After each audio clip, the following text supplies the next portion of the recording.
Bonjour à tous, aujourd'hui on va parler de la série Sense8 des Wachowski que Netflix a décidé d'arrêter après 2 saisons de 12 et 10 épisodes. Une série annulée, cela veut souvent dire un manque de qualité, pourtant il y a eu beaucoup de messages de désespoir et de revendications des fans qui veulent voir la suite. Il y a même eu une pétition demandant le retour de la série qui a déjà recueilli 500 000 signatures.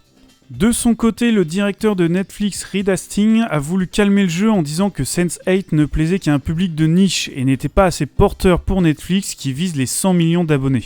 Il a aussi dit qu'il fallait créer des séries encore plus originales quitte à avoir un taux d'annulation plus élevé.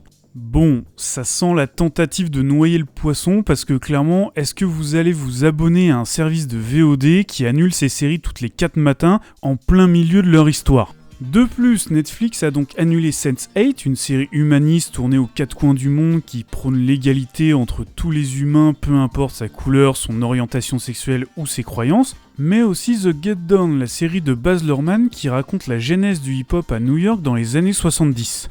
On est loin des séries d'enquête policière qu'on nous ressort à toutes les sauces année après année. Je veux bien croire que les scénaristes soient bons, mais il va arriver un moment où ça va être dur de faire encore plus original. Et puis quand on lit entre les lignes, Reed Hastings annonce quand même qu'il veut des séries super originales mais qui plaît à un public de masse. Bon courage dude. Mais au final avec tout ça, est-ce que ça vaut le coup de regarder Sense8 ? Eh oui, parce que malgré son côté clivant, c'est une série unique en son genre qui mérite votre intérêt. Sense8 raconte l'histoire de 8 personnes à travers le monde qui se retrouvent connectées entre eux.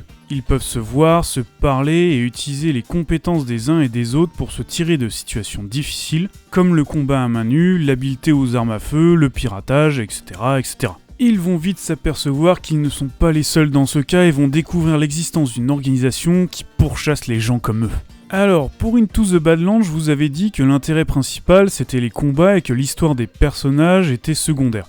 Bah là c'est tout l'inverse. Les scènes d'action sont cool et super bien filmées, mais le sujet principal, ça reste les personnages. On passe d'ailleurs 3 épisodes et demi à découvrir leur vie en même temps que les prémices de leur pouvoir avant que la fameuse organisation refasse surface. Ça peut paraître long, mais c'est exactement ce qu'il faut pour qu'on soit impliqué émotionnellement avec les protagonistes dans tout ce qui va leur arriver par la suite.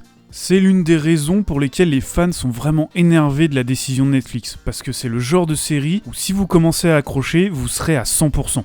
Et aussi le fait qu'on avait enfin une série avec un message positif, à la fois sur l'égalité et le fait que nos différences nous permettent d'être plus forts si on travaille ensemble.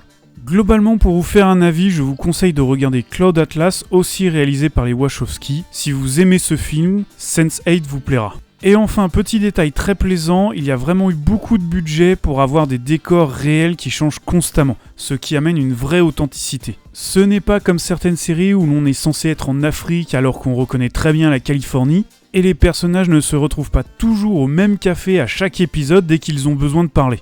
Voilà, j'espère que cette vidéo vous a plu, le sujet me tenait à cœur, donc n'hésitez pas à partager cette vidéo, ça fera plaisir. Ciao!